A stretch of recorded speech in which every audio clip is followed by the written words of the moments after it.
खांदा केतरा बोला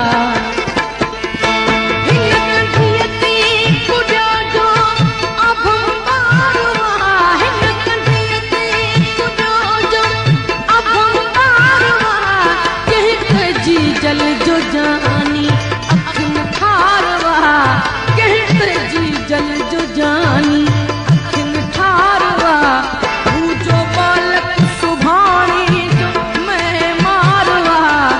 जो बालक सुभाणे जो मैं मारवा उन जी बोलियत सच के वञा मां त सच के वञा